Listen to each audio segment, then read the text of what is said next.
with the early idea of Zionism. Zionism is the most beautiful thing. Does it just mean the return to the land or the no, creation of the state? No, the return to the land.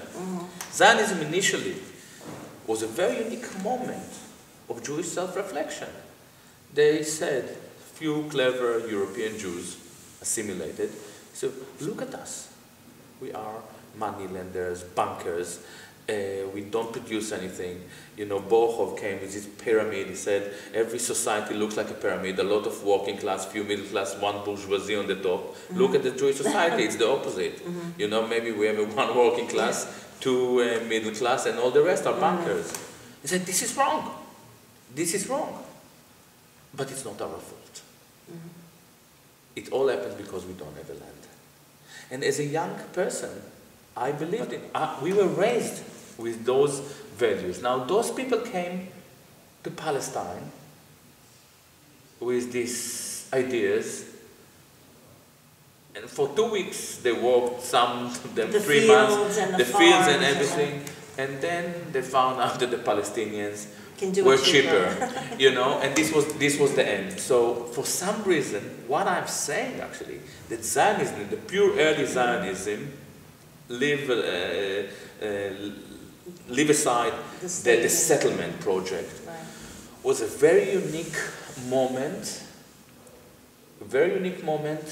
in Jewish history. Colonialism, apartheid, Zionism are all wrong terminologies that have nothing to do with the conflict. Why do we say colonialism? Israel is not colonialism. Colonialism is a clear set of exchange between a mother state and a Jewish state. The Jews have never had a mother state, so it's not colonialism. Why do we use the colonial model?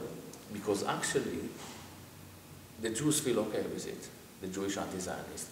Because they say, oh, we are like everyone else, they were colonialists, and now we are colonialists.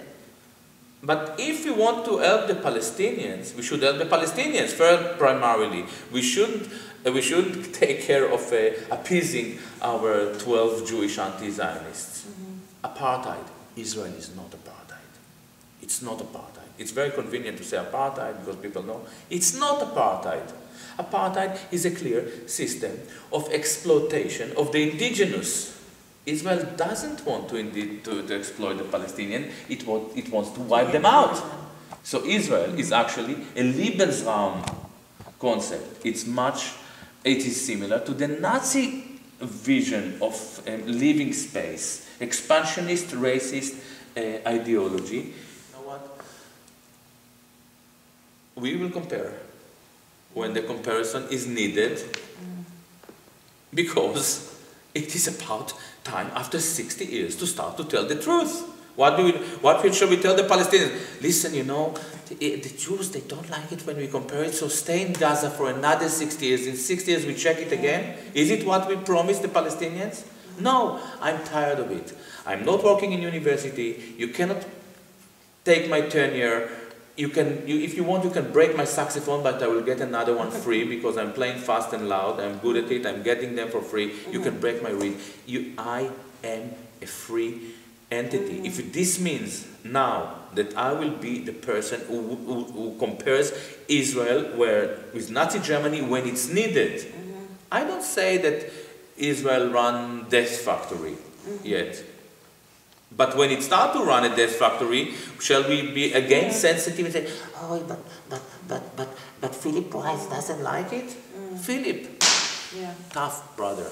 I am obsessed with truthfulness. When I see a lie, it makes me sick. And I see a lot of lies in our discourse. And I just don't want it anymore. I left Israel because there was a lie. There is no such a thing as anti-Semitism. When a Zionist calls you an anti-Semite, he is doing it in order to approve the fantasy that he comes from Palestine. So there is no such a thing as anti-Semitism. We're talking about racism, anti-Jewish racism. But why would you, okay, you go finish your thought because I'm kind of, my mind's kind of trying to grasp But there is no really I don't think that there is anything as, there is no such a thing as anti-Jewish racism. There was in the past. But I think that people don't hate Jews because of their blood, because of their genes. Some people are very angry with the Jews because of AIPAC, because, and it's not right, because your Jewish neighbor or your Jewish husband, you say, listen, I have nothing to do with AIPAC, So you would just say the term that would apply to that would not be anti-Semitic? Yeah, That would be, yeah. we don't like you for other reasons? Yes, no. But let's say that I go with your line of thought, and there are some horrible people. But they're horrible, but they're still people. They're still people.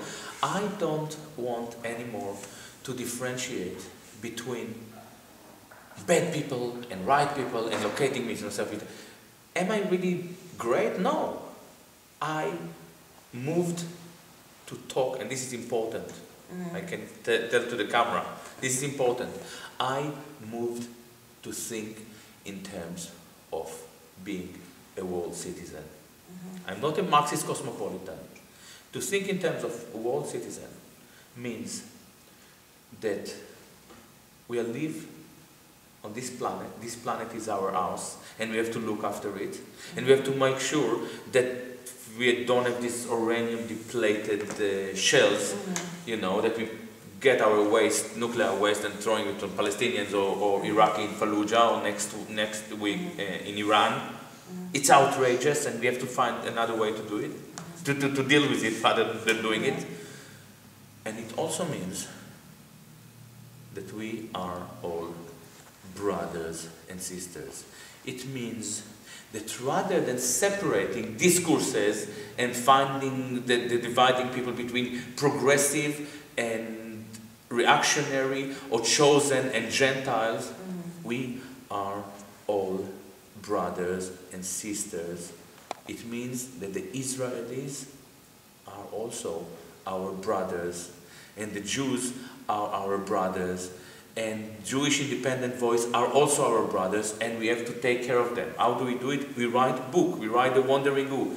They cannot take it, we write another one. But we have to make sure that we don't let anyone destroy our planet, because this is our house. But if the independent Jewish voice are our brothers and sisters, the anti-Semites are also our brothers and sisters. And we have to talk to them as well. And we have to see what they are concerned with. We have to learn to listen to them, as much as we want to listen to Jewish Independent Voice says.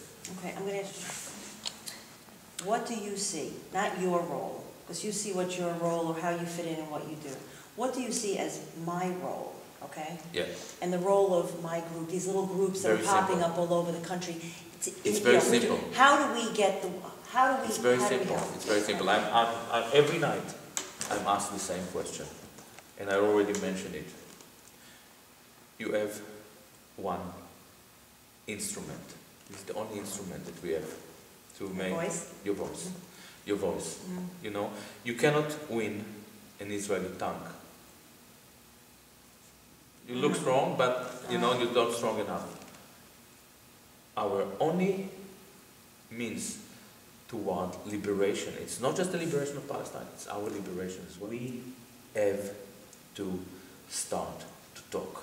There is one means that they imposed on us in order to silence us. It's called political correctness. Political correctness is a kind of politics that doesn't allow any political opposition. We have to talk. I'm talking. I'm taking a big risk. I get enough death threats, and it may cost me my life. It's not a problem.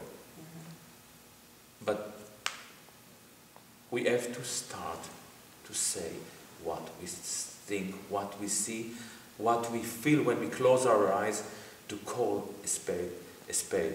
This is the real meaning of America. If you want to save your country, this is what made America great.